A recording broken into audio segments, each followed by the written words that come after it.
China's different from India, and India's different from the Czech Republic, and Czech Republic is different from the US. And that's a sort of logistical difficulty that we have to deal with. And it's hard. I mean, I don't have any solutions right now. It's just really it's trial and error, but to do as good a job as you can with the resources you have available on the channels you have existing, and then work out if it's worth doing or not pursuing. So it's not a very positive thing to say, is it? May I ask you just one question more? What kind of discussion would you be interested in under such conditions when young researchers and Nobel laureates discuss with each other on any platform? What would be your interest to look at it? Would there be any? If this is a topical discussion, something coming out of current events, I think you're gonna get a much greater participation. I mean, if, Copenhagen going on this month would have been a perfect opportunity for anybody to experience that. Yeah, that's a good point. And I just think if the discussion is focused around science and it's a personally interesting topic, somebody will watch it. I mean, that's why we watch TED videos, right? You see something that sounds interesting and you're interested in it. Obviously, connection to current events also would make it relevant. But maybe just having a diversity of different topics so that people can choose things that seem most appealing to them. The other thing that Edge.org do, they're really good at the masterclasses. Yeah. Which I think that would definitely get people watching it, because there's your opportunity to learn something from from a bunch of people who are the top in their fields. I don't know how difficult that would be to get buy-in from the laureates to do, but if there's 80 in medicine, you could probably get 2 or 3 who didn't hate each other. Again, I'm saying nothing. But I think anything where you can give people access to laureates, I think is the way to do it. That's why I particularly like the YouTube project.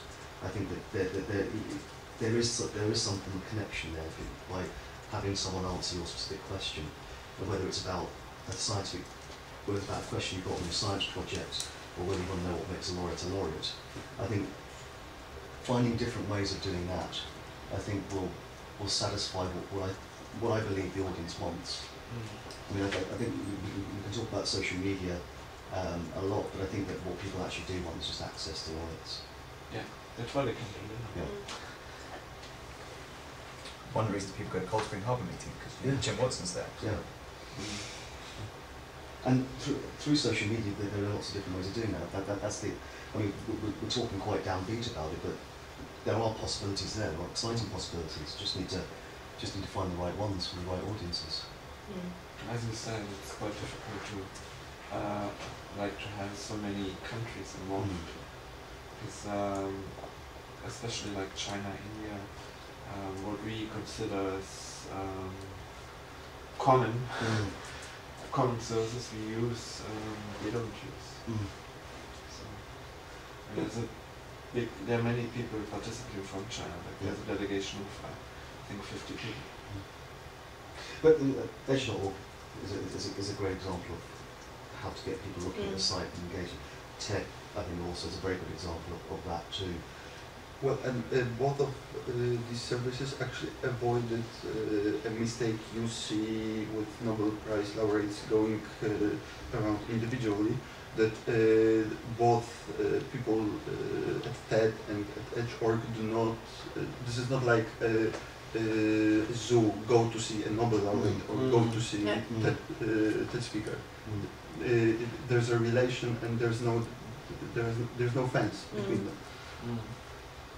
And this is actually what you see when Nobel laureates are going around individually. This is just, like going to a zoo. You go to see Nobel laureate. How does it look? Oh, fine, cool. That's what I said, and a lot of scientific meetings where they just fly in for their lecture, and then they have a lecture, and then they go back home. This is what Lindau distinguishes from such meetings, that they stay there really for 1 week and they're around all day. you know, they are just part of the audience actually.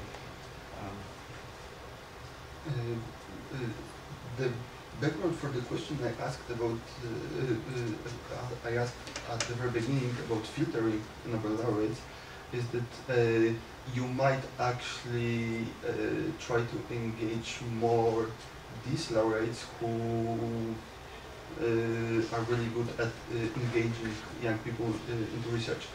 James Watson is actually a good example how this shouldn't be done.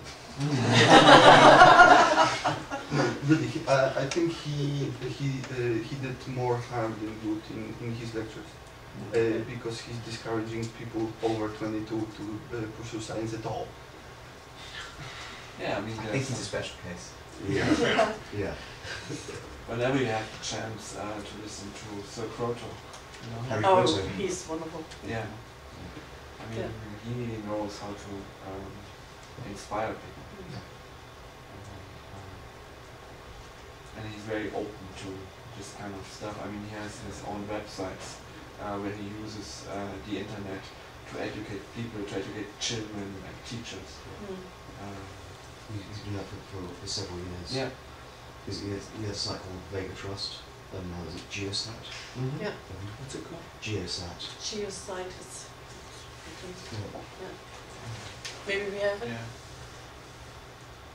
And may I ask you all, if you don't mind, to write down in this little book your names so that we can keep in contact and inform you what we are going to do then, your ideas in the future? Yeah. Fun. Or give me your cards as well. Thank you. Is Twitter username fine? Please? Is Twitter username fine with you? Yeah, fine. Everything's fine. Yeah. It's welcome. Just keep in contact. Yeah. That's it. Does the NIH do anything in terms of outreach between the scientists and students?